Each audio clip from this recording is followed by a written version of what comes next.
Good day, guys. Welcome to live stream. It's Sunday Chit Chat today, and I can see that a lot of people have been looking for me. And so I'm here to answer your questions, your concerns, live here now to answer most of them. In case you're new here, you're just seeing me for the first time on TV. We talk about aviation, motivation, and adventure. And if you've not subscribed, please do me a favor, click on the subscribe button, click on the bell so that whenever I post any video, you'll be able to see it. And yeah, we have live streams every Sunday. Slim Pilot. Hi. Welcome on board. What's happening? Welcome. Guys, don't forget to give this video a thumbs up. Very important.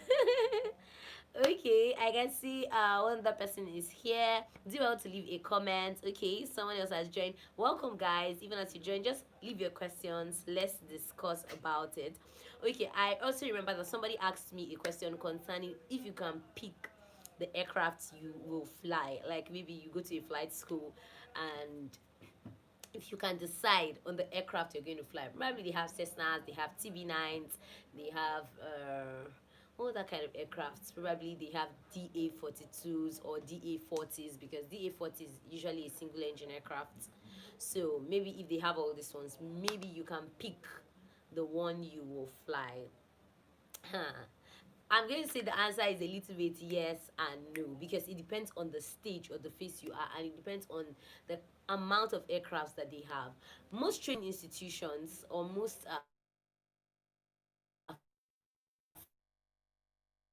flight schools have a particular aircraft that they use for flight training. Don't forget to give the video a thumbs up. Pilot Timas, hi, welcome. Conte review. Thank you. Emmanuel in Gash, can you hire an aircraft in order to gain hours? Hiring an aircraft. Okay, let me finish this part and we go over to hiring an aircraft so that I don't like go back and forth. Now, I was saying it depends on the time. Fortune Odukoye. Welcome, guys. Don't forget, give this video a thumbs up. If you've not subscribed, please do well to subscribe. And so, as I was saying before, I miss myself. So it depends on the kind of aircraft the school has. If the school has just a TB9, which like for my school, mainly use just TB9s for the beginning phase of the training. So imagine if you just have a TB9, you can't consider using you can't have the option of using a Cessna or a DA-40 for your training. So it depends on how many aircrafts that the school has. Because I know that sometimes when people come for ATPL in my school, they give them the options to choose. That's why I also say depending on your stage. If you've gotten to CPL phase and they have maybe 2 or 3 types of aircraft that they use for training, they can decide and tell you, do you want to fly with this or you want to fly with this? There was a time they also told us that when we had like 2 aircrafts on board, like different types of aircraft, they can give you that option to choose and say, okay, do you want to do this or do you want to do that? So it all depends. Now let's go into this gaining of flight hours, hiring an aircraft to gain flight hours. In a place like Nigeria, they will tell you to pay. You cannot take their aircraft and like go away. But I've heard from places like maybe South Africa, the US, and all that, that they give you the option to take their aircrafts. Like you can go with it, fuel it. When you're done flying, you return it back to the base or where you actually collected it from. Guys, if you can see me, hear me, please let me know because I want to be sure that we are not having this network issue. I'm seeing some network fluctuations on my end, so please let me know from your end if you can see me, hear me clearly. Musa Kendak, please, do you have any info about the evaluation exams? What kind of info are you looking for? It depends on the kind of information you're looking for. That's when I'll know if I have that information or not. But if I certainly don't know what you're looking for, then I don't know whether I'm going to have information for you. Oh, thank you so much, Abami, for that response. Emmanuel, is VOR navigation still in use? Yes, very much in use. Though now things are getting better, so we mainly use like GPS. mainly use GNSS navigation systems, like to fly GPS. You don't even need any VOR, you don't need any aid on ground. You just put everything. Like, that's one of the beauties of flying a DA-42 aircraft, or maybe because that's one of the most advanced aircrafts I've flown currently. So it makes everything very, very much like cool. You don't have to. Everything is put, like, you just input where you want to go without any aids or anything. It's going to take you to your position. It's going to show you every single thing that is going on in the environment. It's going to show you the water bodies. It's going to show you the airports. It's going to show you the everything. It's basically going to show you everything you're supposed to use to get from point A to point B. So view air navigation is still on board, but nowadays things are getting better. People are no longer really using VR. People are now using GPS. Just input it and they get to where they want to get to. So now let's talk about gaining hours. Let's still continue with this gaining hours I was talking about. I've heard that for a place like Nigeria, if you want to build your flight hours, maybe from 250 to like 500 hours. I heard of someone that was telling me that he came and made some inquiry. You're welcome, Emmanuel. He came and made some inquiry, and they told him that you have to spend, he has to pay about 5 million. Then he went to another flight school, and they also told him he'll pay about 7 million for that extra 250 hours. Then I think he said he went to another place, they still charged him five, I think around 5 to 6 million. So if you want to build hours in a place like Nigeria, you need to hold your money. You need to be sure that, yeah, you have the money to build that flight hours. But I've also heard of some schools in South Africa actually that help to build flight hours. And you just, I think you can tag along with people, because you know you can record P1 and P2 hours. It's not just PIC hours that is going to be like your full blown hours. It can be PIC and second in command hours that sums up to giving you your 250 hours. So it just depends, guys. Okay, I'm seeing a question here. Guys, welcome on board. I can see more persons are joining us. Thank you so much. Do well to give us a thumbs up. If you've not subscribed on the channel, please subscribe. Every Sunday we have live streams. We can have it randomly any other day, but on Sundays I made sure we had our chit chat so that you can ask your questions as I'm here live. Then I can do well to like answer you live. So Isaiah Asa, why do students stay for 2 years or more to become commercial pilots? Is it as a result of lack of plane instructor, slow learning pace? Okay, this is actually a large one, but I'm going to do well to like explain it bit by bit so that you get to understand it. Flight training, when planned properly, you can spend less than 2 years. You can spend like 1 year and 6 months, or 1 year and 8 months, or maybe that 2 years complete. But now there are a lot of factors that make you spend more than 2 years. There are factors that you can control, and there are factors that you cannot control. For example, a factor that you can control. Okay, sorry for that. So whether you're having a light headache or you're having any little thing, you cannot fly. So that's one you can control, because if you take good care of yourself, you'll be able to be fit enough to fly. So that's a factor you can control.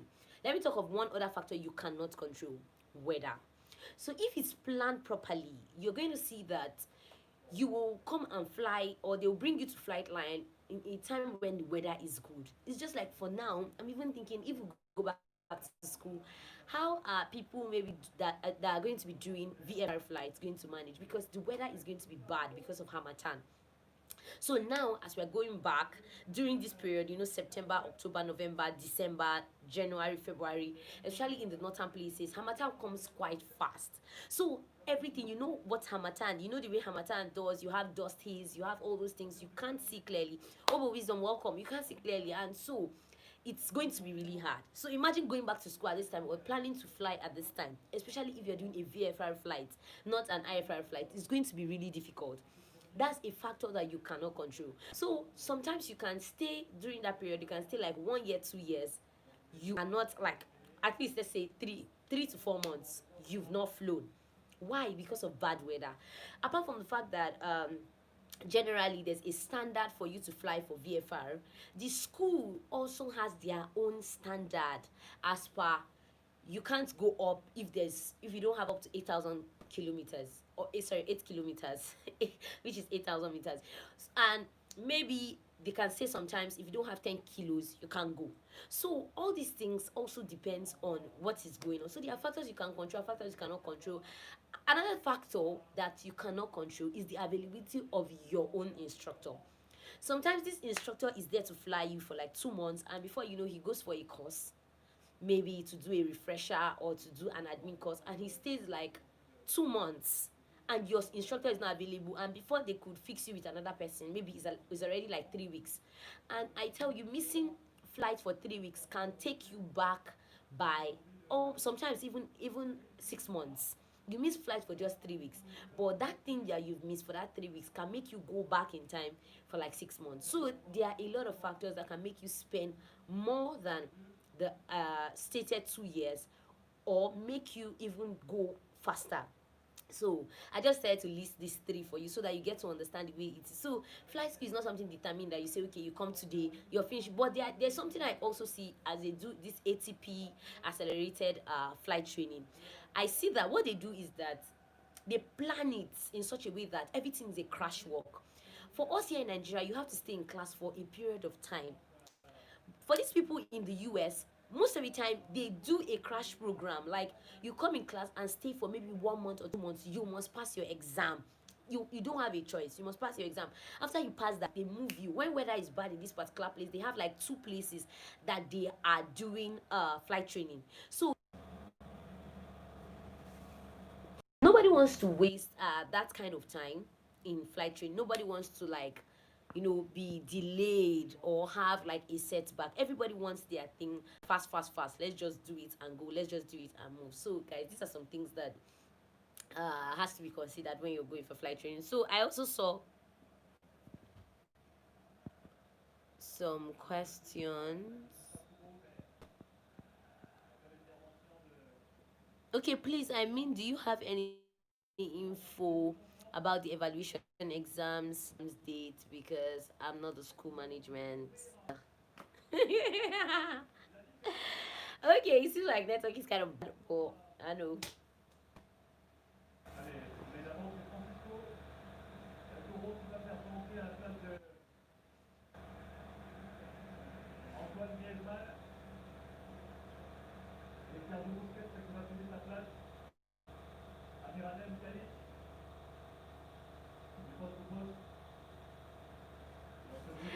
Okay, guys. If you can still see me and hear me, good and fine. We give God all the glory. Thank God today is Sunday. But anyway, we can't discuss now. Obviously, I'm not running away.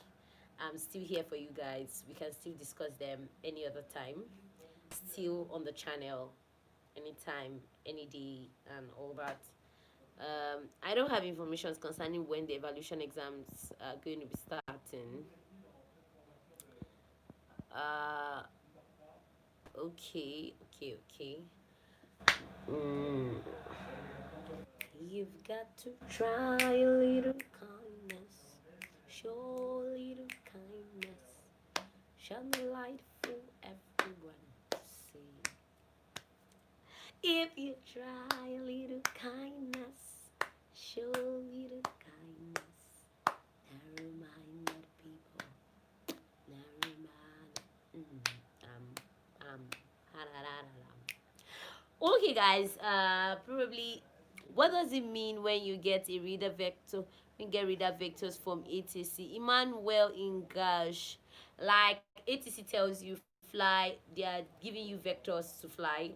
Maybe they say fly northeast of so and so, or fly northwest, fly this, fly that.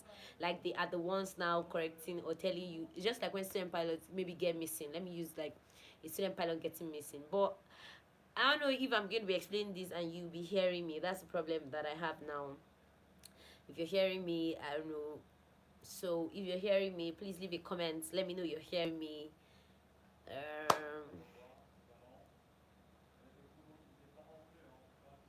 You've got to try a little kindness.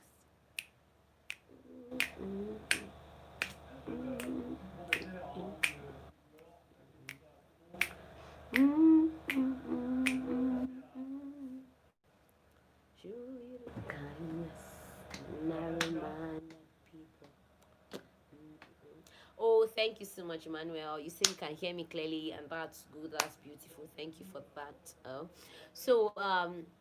What I was trying to say is, like, now if a student pilot gets missing, ATC can give you, like, they can vector you back. Like, they can tell you fly heading blah blah blah, or fly north east of the station. They can tell you, okay, are you getting this, are you getting that? So it's just a way. I'm going to talk about it in relations to student pilots for us. It's just a way of them like helping out when some things are not right, or maybe your instrument on board has failed, or maybe a student pilot is missing. All those things, they can vector you back. So sometimes they say, please, can I get vectors from ATC? Can ATC please help me out, and all that and all that. So that's how it is. Anyway, all these things are not that complicated. Some of these things that you hear people talk about outside aviation, like maybe on Instagram, or you watch videos, they're not that complicated when you're in the system. When you get in the system, like, let me something, for example, air traffic, ATC communication. For me, initially, before I started flying, when I hear pilots talk about it on maybe Instagram, or I watch a video, I don't hear what they talk about. Like when they give vectors and say, this 5 November Charlie Alpha Bravo, going to head in that, and all that. It doesn't make sense. But now that I'm in the STEM, when I listen, it's easy for me to pick every single thing that they're talking about. It's easy for me to say, okay, this is what they're talking about, that's what they're talking about. It's not hard at all. But when you're not in the system, you don't really understand all those things very fast. So I think I'll just tell you that it's stage by stage, step by step. Currently, my biggest challenge of being a pilot, I don't think I've thought about that too much. I don't think I've thought about that. Moreover, how long have I even gone? I've just spent barely 3 years in the aviation industry, so I don't really think I've sat down to think of what has been my biggest challenge. But something I always look at is generally is that aviation has to do with a lot of reading, a lot of continuous, consistent hard work, always looking at things, always looking. So you need to be a very, very serious person. That doesn't mean you're not going to like have fun, fix life, be happy and all that, but you need to be very, very serious. And ever had a real emergency? Nope. Nope. And I give God the glory. Nope. At least not at this time. Not at this time. No. So the things we've had, I talked about the alternator failure that we had. I don't know if you watched that. I explained to you. So it was an emergency to us on board, but it wasn't really an emergency. It was just a technical failure, but uh, we were able to manage it. So we didn't have to like call for emergency and say, please help us. We are somewhere. Please, we're about to have an engine failure. La, la, la, la, and all that. So it was, we thank God. We thank God. What's the best maneuver you do? I'm going to tell you the truth that straight and level is the best because you don't have G's. You don't have headache. I don't like G's. I don't like all those rubbish. Just give me smooth flying. Like I just go there. I want to just go fly smoothly, please. I don't want all those. It has to make the flight fun. So all those steep turns, all those. In fact, medium level turn is even cool because you just go like you just go into the bank gradually, and you come back. But all those steep turns, all those things. In fact, slow flight is cooler. But you know, mainly do slow flights when you're coming to land and all that. Isaac Ridwan, welcome on board. Nice having you in today's live stream. If you've not liked the video, please, guys, do well to like. And yeah, I have some great news coming up very, very soon. I'm going to be sharing with you guys some things that I've been working on. So get ready. Is landing the plane hard? Landing a plane is technical. Not like it's hard, it's technical, and so you need to be cautious because anything can happen at that phase of flight. So it's something that you have to take your time. You have to. That's why they don't rush it. That's why when you're even coming to land, you have to do slow flights. Because it happens fast, like very, very much fast. So you have to take your time. So it's not like it's hard, but it's technical. Let's just put it like that. It's technical. Do you know the reason why in a Cessna you have to increase thrust and the aircraft you're to the left. It's aerodynamics. Don't worry, very soon we are going to be discussing aerodynamics. It's just aerodynamics. As simple as that. So that's why when you're on the runway, when you add power, your leg has to be always on the right shoulder because the aircraft wants to yaw to the left. So you have to be on the right shoulder so that you keep correcting till the aircraft lifts off. So it's just how aerodynamics works. When you now reduce, you see that it wants to yaw to the right, and so you have to use your left shoulder to like correct. So all those things is aerodynamics. It's basic aerodynamics, guys. You know, after we are done with metrology class, we'll be doing the aerodynamics class. I want to go into aerodynamics. It's fun and it's something that you will do all your life as an aviator. You keep doing aerodynamics. So that's just how it is.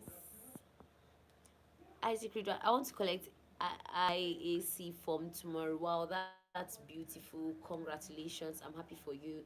And thank God, I don't think IAC writes evaluation exams. So it's just going to be a straight way in. So I wish you all the best. And I hope to hear of your I hope to hear of your what am I going to call it? Your wonders in the aviation industry, because I'm sure being on this channel you've gained so much inspiration, motivation, and I know that God is going to help you. In fact, that's where I put my trust in. Seriously, I know God is going to help you. And in case you have any challenges or anything, you can share. We can all discuss it. You can share with me on Instagram. So if you're not following me on Instagram, go follow Princess Anu-TV on Instagram. And so that anytime we can all discuss whatever you have and all that. And I'm going to be organizing a meetup, like a physical meetup, maybe in Nigeria very soon. Until then, anyways, let's keep our fingers crossed. So, Angie Janet, hi. It's nice to have a lady here. Welcome. Hi, please. Last time you said you get out from NCAT like 250 hours. How will you make a 1,500 hours? The best thing is to get a job. That's the best way I know to get a job, because any other way is like spending money to get the hours, and if you don't have the money, what are you going to do? So personally, is to look for a job. That's what I'm planning to do anyways. That's why I'm sharing it with you guys.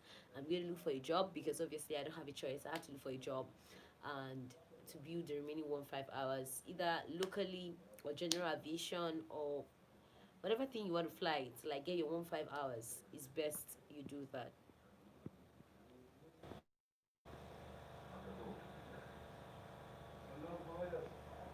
So getting 1 5 hours is not easy. It's not easy. Jonathan Capocolo, welcome. Okay, what will happen if you set the wrong QNH on the altimeter?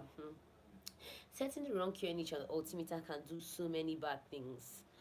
Number one is that if they say climb to 5,000 feet, you set the wrong QNH, it's going to be showing 5,000 feet. Meanwhile, you are at 3,000 feet and you can collide with another aircraft, which is very, very bad. Very bad. One of the worst mistakes you should not make in aviation.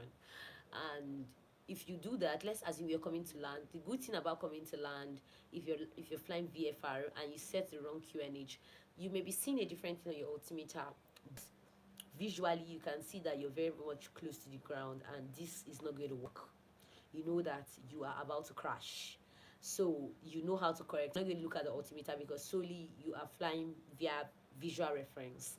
But now when you are doing this for instrument flying, like you've heard it, several accident investigations that I've watched, I see that some of them, they set the wrong QNH and they flew into mountain. All those control flight into terrain. Some of those things happen because of wrong QNH.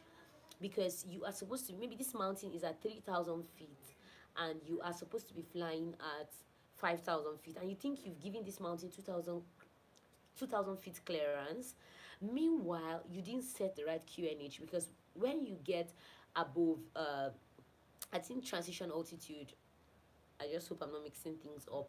You have to set standard, which is 1013. If you've been following the metrology series, you understand these things better. Please, guys, if you've not been following my revision, I'm doing this revision for myself, but I know it's going to help you guys one way or the other. And so that's why I'm sharing it just on board. Like, I'm sharing it on the channel. And so you can look at that. So you when you pass transition altitude, you're supposed to set a particular QNH. If you set that QNH, it's going to give you a particular step,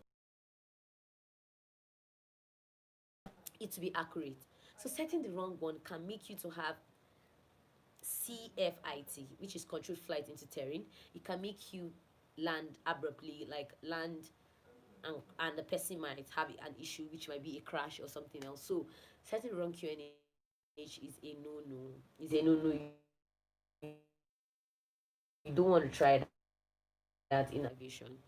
You don't want to try that. So it causes a lot of things.